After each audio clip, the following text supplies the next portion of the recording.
Happy Wednesday! As you guys know, every Wednesday we have brand new episodes of the podcast, the Graduated and Grown podcast. And today's episode is a solo episode, and I am going to be pouring my heart and my soul out on this microphone for you guys. Okay, that's not true. But we are talking about something that I'm really struggling with and didn't realize that I was really struggling with, and that is making decisions and taking risks. Ooh, spicy. So, in literally every single aspect of my life, I struggle with making decisions. And I'm pretty sure some of y'all do too. Like, I know I'm not the only one with this problem, but I think that might actually be one of my biggest faults. The fact that I'm indecisive and I'm hesitant to take risks. So that's what we're going to talk about today. If you guys aren't already following the podcast on Instagram, it's at Graduated and Grown. And if you're listening on Apple Music, please don't forget to rate this podcast 5 stars and feel free to leave a review as well. I would love to read some. So before we get into talking about my issues with making decisions and taking risks, we're going to do a topic of the week. We haven't done one of those in a long time. So you guys sit back, relax, and enjoy the Graduated and Grown podcast. I don't know about you, but I think adulting is hard. Figuring out your love life, finances, friendships, professional life, health, and how to make a freaking doctor's appointment on your own can be so overwhelming sometimes. So, welcome to Graduated and Grown, a podcast that's focused on helping you and me overcome the struggles of adulting. Let's have some fun yet honest conversations about life once you're graduated and grown.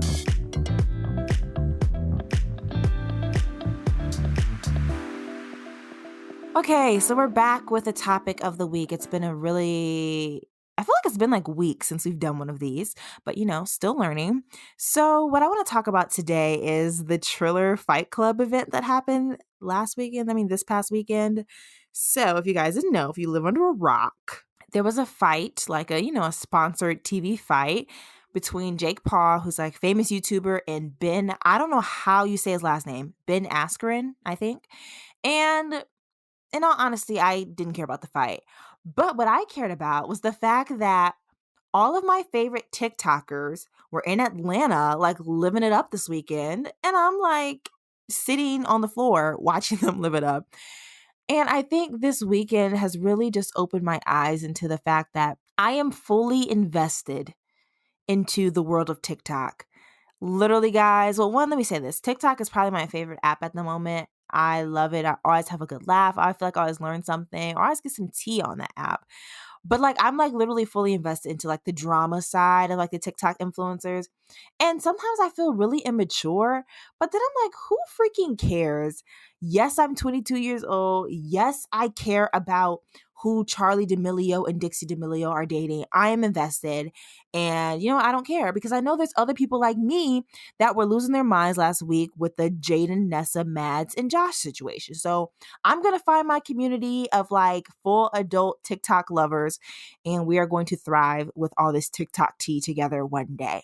I just feel like since COVID, I think I've gotten a little bit more invested into the influencer world. Before, I had my favorite influencers or whatever, but I feel like I didn't really have time to really do a deep dive into their lives. But since this pandemic, my influencer roster has grown by 7%, not 7%, 70%. And I just feel like I'm so invested into their lives. I'm looking forward to their next vlog. I want to know this. I want to know that. And I'm definitely not somebody that puts people on a pedestal. I understand we are all human. We all make mistakes, yada, yada, yada. But I just love knowing what they're doing. If they make mistakes, I'm like, oh, girl, why'd you make that mistake? I'm acting like I'm one of their friends. I just has no way to get in contact with them. But yeah, I just thought that would be an interesting topic of the week. Hopefully, at least some of y'all on this podcast that are listening right now understand or have something like this for you. So I think me being involved with the TikTok drama is immature. Maybe you're fully invested in, I don't know anything else that would even be related to this, but maybe there's something like that for you and you feel like you're so immature. But no, you're not immature. Okay, this is what you like and there's nothing wrong with it. Okay, that's all I really want to talk about for the topic of the week. I just want to get that off my chest. But now we're going to move into the fun part of the episode where I talk about my struggles with making decisions and taking risks. So let's get right into it. Overall, I would definitely say that life is going pretty okay. Like, I literally thank God every single morning for waking me up, and I would definitely like to continue waking up until I'm like at least past the age of 100. But at the same time, I definitely think life could be a lot better. And like, again, guys, I'm totally fine. Overall, like, I'm doing well, but let's get a little deeper, okay? So, like when you see people or when you're talking to people, they ask, "Oh, how's life going?" I do that all the time. I get asked that question also, like, pretty frequently, and I always have a positive answer, which is 100% truthful. Like, I always say, "Oh, yeah, life is good. Life is going fine. Life is going okay. Oh, I'm really enjoying life right now." But I think at the same time, and sometimes, it's kind of not all that great. Like, yeah. So basically, life is going well right now. Life is going fine. Life is okay. But I'm like, no, life isn't ideal right now. But literally, COVID has put a huge pause in my plans. Rightfully so. I can't even imagine like still trying to do the things I wanted to do while this pandemic was going on. Who even knows if I would even be here if I would have gone ahead with a lot of this stuff. But yeah, huge pause in my plans. I hate it, but I get it. So last week, I had a really interesting conversation with my boyfriend. It literally kind of came out of nowhere. And basically, I kind of told him how I was just feeling about life. Like, overall, I'm happy with certain things in life. I understand that I am blessed beyond measures, and I am blessed, and I'm so thankful for it. But at the same time, I feel like things could be better, right? Some things could be a lot better. And on the average day, yeah, I'm in a good mood. Like, I smile, I laugh, I joke. I don't really have many bad days in all honesty, unless I'm in pain or unless I'm just like behind on something. But overall, I'm always in a very good mood. And that's always like all natural. And I'm definitely not faking it. I don't like faking happiness. I don't think I do it very well, in all honesty. I think I show my emotions on my face. If you're one of my friends and if I've kind of gotten in a mood around you, you can tell because I show it on my face. My demeanor changes. I wish I could fake it, but I'm not very well at that. But anyway, there are some times though where I'm like, ooh, what am I doing? Like, my life is not what I want it to be. And I'm, not very happy with that. And I feel kind of bleh on the inside. I was having it was either last week or the week before. And I just was not feeling it. And I was kind of down. I kind of got over it. I think I was watching TV. So that kind of helped me get out of it. But I kind of go through those moments. And so with this conversation with my boyfriend, he mentioned that, well, Ariana, a lot of your problems could be solved. But in order for them to be solved or for me to even be on that journey of them being solved, I have to actually make a decision and take the risks to get to that solution. Now that was interesting. You know how you just want somebody to comfort you and you don't really want a game plan? But no, he's like, no, like literally, you need to create a game plan, make those decisions so you can get yourself out of this stagnant phase of your life, if that's what you want to say. It's like, for example, if you're not happy with like, I don't know, being in your childhood bedroom, move out. If you hate the fact that you don't have enough free time, make a decision and remove one of your activities. And so then give you guys a little bit more insight from the conversation. Justin literally reminded me that I have the hardest time making decisions. Usually it takes like days for me to make decisions. And a lot of times, a lot of those decisions are never resolved or there's never an outcome for the decision because I don't make it, or I just give up on it. And we actually talked about this. So, based off of an experience, I think in 2019, Justin does not like to plan trips with me because I'm indecisive, which is 100% true. I can never decide on locations. I can never decide on like mode of transportation, on hotels, on activities. I'm terrible at it. And I don't know if that's because I'm interested in so many things or I'm like afraid to make decisions. I don't know. And like, for example, like we want to go on a trip for our anniversary, which is this summer, and I have yet to like choose a place or plan anything. And that's 3 months away. And at this point, I don't even know if it's going to happen. Maybe like we'll just do something basic, nothing really nice. But moral of the story, I suck at making decisions. And in all honesty, I don't like making them until I absolutely have to. And I would honestly prefer to have the least amount of options as possible. So instead of being presented with 25 options for cake flavors, I would much rather you just come to me with 3 cake flavors and I can pick from there. And it's the day before you need to have the cake made, you know? And also to add on top of that, I don't guys, I'm really giving you some insight into my life. But I don't think I'm good at making decisions on my own. Or let me not say that I'm not good, but I don't practice making decisions on my own. I literally always ask my mom for her advice on decisions, like literally all the time. Every single day, I'm getting her advice for something. And it could be the smallest of things to the biggest of things. And I definitely want to add, I don't think there's anything wrong with talking with others, like talking through decisions with others.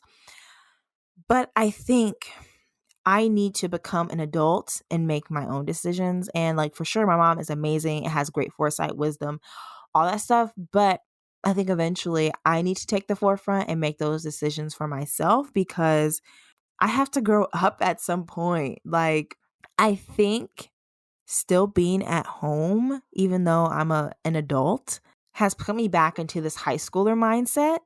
And it's tough. And I think a lot of the stuff I'm doing now I was doing in college, but it was different because I was more so on my own. And I don't think I would ask my mom about all the different decisions I needed to make while I was in college. And just even like looking back, the decision of picking a college was such a long process. The fact that I didn't make my decision until like the day before decision day is ridiculous. I mean, like, come on, girl, you had 9 months to make the decision. Why are you waiting until April 30th? So yeah, that's that about decisions. And then also, I was thinking like, when was the last time I took a literal risk? Yeah, yes, I take risks every time I get on the airplane because of COVID, but that's different. Like an actual risk, like stepping out on faith or stepping out, what is it? Stepping on your toes, stepping over a cliff. I don't know what the phrase is, but I literally couldn't even tell you the last time. I like this is a joke, but at the same time, I feel like the last risk I actually took was 2020 when I was in the middle of the Atlantic Ocean, not the middle, but I was in the Atlantic Ocean on a cruise with my friends and we were in the Bahamas and we did scuba diving. And your girl is not a swimmer, okay? I can survive, I think, but I cannot I'm not swimming in the ocean. That's not me. I've taken swimming lessons, but they haven't manifested themselves in my body yet. It's been like 15 years, but anyway, I feel like that was the last risk I took. Me being out in the ocean, not knowing what was in that water, swimming, kind of, not being able to swim. Anyway, like literally, I feel like that was the last risk that I've taken. And that wasn't even like a real major risk. And I play it safe way too often. Now, has playing it safe been good to me? Oh, heck yeah, for sure. Like I've really enjoyed my life. I've had some really, really great experiences. But I feel like there are so many things that I probably have missed out on because of my hesitancy and inability to make decisions all the time. Yeah, no bueno. I think part of what makes adulting so weird and so difficult to navigate is the fact that you're finally in that position to make decisions on your own. You're over your own finances. You control your social life. You know what I mean? Like for most adults that are out on their own, their families are not sending them money. For most adults that are out on their own, they don't have scheduled activities or they don't have scheduled times where they have to be with people their age. You have to make the decision to go out to the club and hang out with your friends. You have to make the decision to go to the game night at your cousin's house to see other people. You have to make the decision to pay your bills, to get your hair done, different things like that. And I need to do better with that. I know I do. How will I? We'll get there a little bit later. But what's so funny is that, so this episode is about making decisions, taking risks, right? And I'm actually reading a book right now. It's called Year of Yes by Shonda Rhimes. I actually learned about the book through a book club at my job. And I was like, oh, this book sounds intriguing. I love Shonda Rhimes. So yes, I want to read her book. But what's funny is the book is oddly aligned to the problem I'm having right now. So, just for a little context, if you haven't read the book, Shonda was very, very shy. And I'm sure she still is pretty shy. And she was very focused on her work. If you don't know, Shonda Rhimes is like a producer and or writer for some of the hit shows like How to Get Away with Murder, Grey's Anatomy, Scandal, Bridgerton, so many other shows, right? And so she's so focused on work. She's shy. She had 3 kids, right? And in the book, Shonda claimed that she didn't have time for anything else like going on talk shows or making commencement speeches or public speeches or doing this, and that. Until one day at Thanksgiving, her sister like kind of mumbled under her breath and said, "Ugh, you never say yes to anything." And Shonda literally took like days and weeks and was thinking about what her sister said. And she was like, "I never say yes to anything. Yes, I do. Yes, I do." But then she did some self-reflection and she realized I don't say yes to anything. So many amazing opportunities have been in front of me, but I literally always say no. I always make excuses, right? And so after that, Shonda decided that she would commit to a full year of saying yes to all opportunities. Now that was crazy to me because I'm like, "Ooh, girl, I got commitment issues. I don't know if I could do that." But this commitment, she was going to do it whether she wanted to or not. And this led to her doing a commencement speech at her alma mater, Dartmouth. She was on the Jimmy Kimmel show. She had to make a couple of different arrangements for that, but like she did that. And that was one of the best shows that Jimmy Kimmel's show has had. And the ratings went through the roof. And just so many different other things that she's done. I'm not finished with the book yet. So I'm not like even fully aware of her journey. But that book is like really aligned to my life right now. I think I do say yes to things, but I don't think I make a lot of decisions. A lot of the times I'll push it off or I'll say I'll get to it later. So, like, that's my version of no. And, I've pushed things off for a year, but eventually I'm going to have to face it, right? So instead of me like wallowing around and trying to like plan out my life to a T, I think I need to start saying yes. I need to make that decision. In all honesty, I need to move. I can't live at home forever. I need to put myself in new environments. I need to meet new people. I need to try new things. And yes, that does sound super scary. And my mind does instantly shut off whenever I try to think about it. But at the same time, I also think it's super, super exciting to think about starting something new. And what's so funny is the fact that I've never been one of those people that really wanted to stay close to home. I knew that after I graduated from high school, I wanted to go and experience something new. Even though one of my top schools was still in Michigan, I still knew in the back of my head, no, I kind of want to like get away. Like I want to experience something brand new. And that is what I did. Alabama was a whole new life for me, right? And I always said, yeah, I know I don't want to go back home after college. Like I want to live here. I want to live there. I want to experience new things. But literally, I am at home right now doing what I said I never would do. And again, yes, I know COVID is part of that reason, but I think now we're at the place where I can make decisions safely and continue to like grow in my adulthood, right? So, we're going to do this little exercise. Yes, you and I, we're going to do this exercise on this podcast together. And I want you to think, you and I are both going to think, what do you want your life to look like 1 year from now, 365 days from now, next April 2022, or if you're listening to this later, a year from now? What do you want your life to look like? And then after you think about that, I want you to think about the decisions that you need to make in order to get your life there. Okay. So if you need to pause this podcast and think about it, like go ahead. If not, I'll give you like 5 to 10 seconds to think. I'm going to get my thoughts together and then we'll share.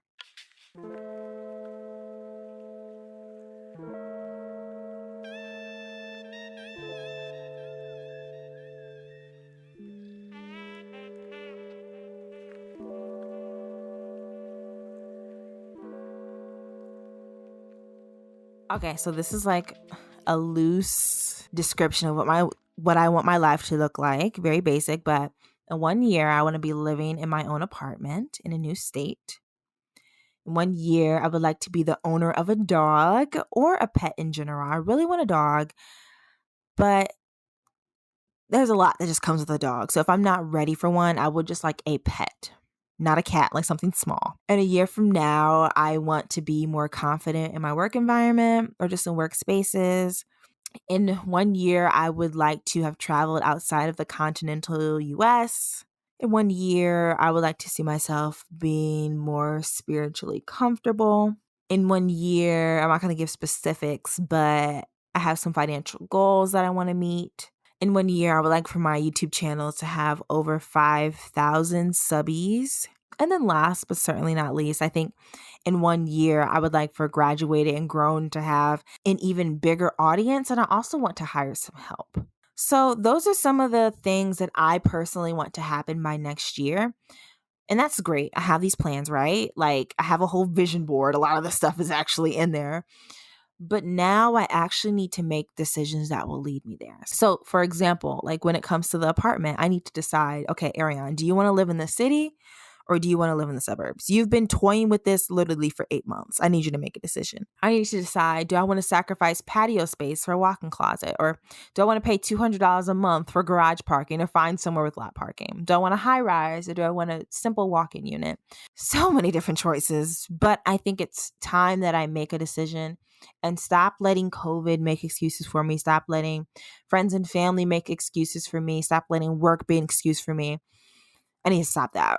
Also, like when it comes to being more confident at work, I need to decide, am I going to invest in a confidence coach or am I going to reach out to that person that I know would be an amazing mentor in my life? Just overall, I need to stop being so indecisive, make these decisions and be willing to take the risks that go along with them. So there's a very, very good chance that I can move out next year, be in this completely new state where I barely know anyone and be completely lonely. But I think that's a decision and that's a risk that I need to take that I think will aid me in my adulting journey. I really feel like I'm very stagnant in my adulting right now because I literally make minimal decisions. Like I barely even decide what I'm having for dinner. Do I mind that? No, because it's so convenient not having to cook dinner every day. So before we close out this episode, I kind of wanted to talk about like how I'm personally going to be better with making decisions. And yes, talk is cheap, but these are some things that I really thought about and I really do want to implement them. And if you hear something that you like, I would definitely encourage you to implement them as well because we cannot be, it's not even being lazy, I don't think, but we need to make decisions. We need to take control of our lives. We need to take risks. Okay. That's what adulting is all about. So one of the first things that I want to start doing is I want to start journaling. I think this will be better with me making decisions because I don't think I have the best memory. So sometimes I'll think of things and then it'll be gone. So I think with me like documenting my thoughts and things that I'm experiencing, that'll help with my decision making. And it'll also help me remember how I was feeling when I was making these decisions. So that's something I definitely want to do. I'm literally looking at my journal right now. I found it. Secondly, this is definitely important, but I'm going to dedicate more time to thinking through decisions before presenting them to others and asking for their opinion. So I kind of want to have basically my own opinion or my own hypothesis or whatever kind of in my mind. So I'm not solely relying on this other person to basically kind of tell me what to do. Still want feedback, still want to get advice from other people, especially those that have had more life experiences than me. But at the same time, I also need to learn how to make my own decisions as well. Thirdly, like Shonda Rhimes, I am going to start saying yes more often. There are some things that I know I need to do, and I have not been doing them. But starting now, I definitely want to do that more. And that's definitely a risk for me, my little shy self. But I really do want to do this. The fourth thing I want to do is I'm not going to let logistics slow me down. I do it all the time. Like I said, I can never pick a hotel, I can never pick a location, I can never pick this. I can barely pick what I'm wearing every day. That's why I pack so much. So I really want to stop letting logistics slow me down. I don't need to spend 7 days to make a decision on basic things. So logistics, you're important, but we're only spending a certain amount of time on you. You're going to be well fleshed out, but you're not going to take 7 days. And then the last thing, I think more prayer will help me when I'm making my decisions. And if you're not religious, I'm sure you could think of something else that you could replace that with. But I think that prayer is a great way to guide my decisions. And even though sometimes I don't necessarily feel like I'm hearing God tell me, yes, Ariane, make that decision, or Ariane, take that risk, I think that prayer will still help me in that decision-making process, because I feel like I get kind of like revelations after praying about some things. So I think that'll be helpful. And so I encourage all of you guys to try implementing some of the actions that I mentioned into your daily decision-making experience. I forgot where I saw this, but we make like literally so many decisions every single day. And obviously I haven't actually started these actionable steps just yet, but I'm optimistic that I will stick with it and I'll see it change. And I really, really want to, guys. Like, there's so much. This sounds so weird, but I know I have so much potential, but I feel like my potential is not being met, or it's not being reached, because I'm holding myself back. I'm not making these decisions. I'm not like moving forward with my life. So that's that on that. This is kind of sad. Like, this just hit me. This is the second to last episode of Graduated and Grown for this season, guys. Like, this is episode 11. And y'all have really been riding with me since day one. Okay. I appreciate those of you guys who have listened to every episode, one episode, half of 3 episodes. Again, I appreciate it. If you don't already follow the podcast on Instagram, it's at Graduated and Grown. I'm in the process of planning season 2, and I'm still looking for guests and topics. So if you have any suggestions, be sure to interact with the Instagram stories and DM me or DM me so I can know what you guys want to hear. And thank you for all of you that have like reached out to me personally and said that you really enjoy the podcast. Like, the other day, I almost shed a tear because I just got some really, really good feedback. And having a podcast is different from a YouTube because I don't want to say it's delayed gratification, but it's like invisible gratification. People they can't like your episodes. They can't comment on your episodes. So like actually like DMing me means so, so much. So thank you guys that have done that. And again, I'm encouraging y'all to go and make those decisions. Let's be adults. Let's make our decisions. Let's make sure that they're well informed. Let's take some risks, because that is literally what adulting is all about. But all right, y'all, that's all I have for you guys this week. Next week is the last episode of the Graduated and Grown podcast for the season. Then we'll be taking a little break because mama needs a little break. And I really want to come back like stronger than ever for season 2. I think you guys are going to be so excited because I've already recorded a few of the episodes. And when I tell you they're popping, they are popping. Like, the guests are really, really, really good for season 2. They were really, really good for season 1 as well. But we have some new people coming into the mix. So I'm super excited for that. But I hope y'all have a great rest of the week. I will talk to you guys next week. And peace, love, joy, hugs, kisses, grace, love, decision making. I'm sending all of that to you. And I will talk to you guys next time. Bye. Thank you so much for listening to today's episode of the Graduated and Grown podcast. I appreciate you so, so much. If you haven't already, be sure to rate this podcast 5 stars and subscribe to the podcast so you can get a notification every single time a new episode is posted each week. Also, don't forget to follow our Instagram at Graduated and Grown so you can learn a little bit more about our guests, about our topics, get some resources, and provide some feedback and or episode ideas for the podcast. All right, y'all, it was your host, Ariane, and I'll talk with you all next